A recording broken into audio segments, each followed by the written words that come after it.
The old house stood alone, a silhouette against a bruised, twilight sky. When I first turned the key, the groan of the door was the only sound for miles. I told myself it was perfect, the isolation, the quiet, a fresh start. But the house had its own rhythm, its own history, and it didn't take long for me to realize I wasn't just a new owner. I was an intruder. The first night was unsettling. The kind of silence that feels heavy, like a held breath. I brushed it off as new house jitters. The second night, the silence broke. It started at exactly 3:17 a.m., a faint scratching from within the walls of my bedroom. At first, I thought it was a rat, a stray animal that had found its way into the framework. I banged on the wall, and the noise stopped.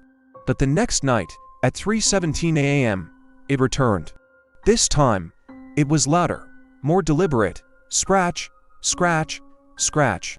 And underneath it, a whisper, too faint to make out the words. Like the rustling of dry leaves, this became my nightly ritual. I'd lie awake, staring at the ceiling, waiting for the clock to hit 3:17, my heart pounding in sync with the unseen scratches.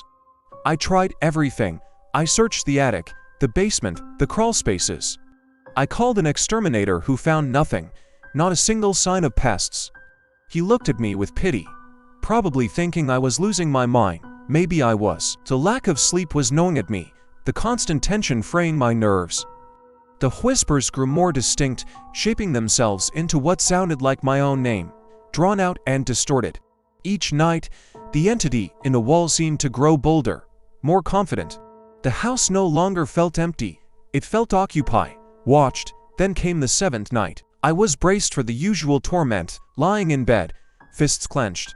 The clock hit 3:17 a.m., silence, a profound, terrifying silence that was somehow worse than the noise. I held my breath, listening, and then it came. Not a scratch, not a whisper, 3 loud, distinct knocks from the other side of my bedroom wall. Knock, knock, knock. It was a clear, deliberate signal, an invitation. My fear was replaced by a strange, cold resolve. I had to know what was in there. My eyes scanned the room, landing on the antique, full-length mirror that came with the house. It was bolted to the wall, the very wall the knocks came from. Driven by an impulse I couldn't explain, I grabbed a crowbar from my toolbox and started prying at the frame. The wood splintered, the glass creaked in protest. Behind it, the wallpaper was discolored and peeling. And beneath the paper, I saw the faint outline of a door. A small, hidden door that had been sealed shut for who knows how long. With a final heave, I broke the seal and pulled the small door open. A wave of musty, cold air washed over me. The space inside was tight, more of a narrow passage than a room. And it was filled with things that made the blood freeze in my veins. Tacked to the wall were dozens of photographs. They were of me, sleeping, in the very bed I was just in, taken from an angle high up in the corner of my room. My stomach lurched. Who took these? How? My shaking hands reached for a small stack of videotapes piled on a dusty crate. The labels were handwritten in a shaky scrawl. Night 1, Night 2, Night 3. I ran to the living room, slammed a tape into the old VCR I'd found in the attic, and hit play. The screen flickered to life.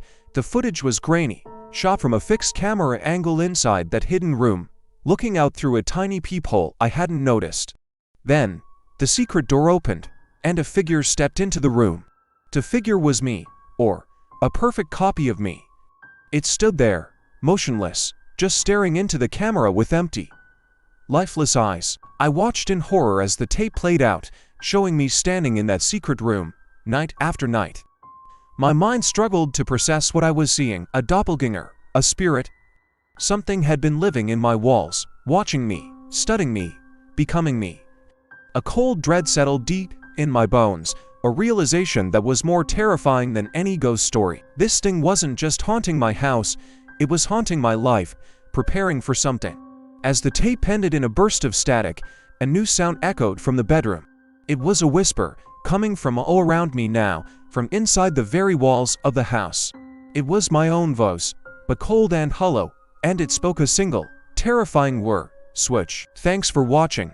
If you want more stories that will keep you up at night, be sure to follow.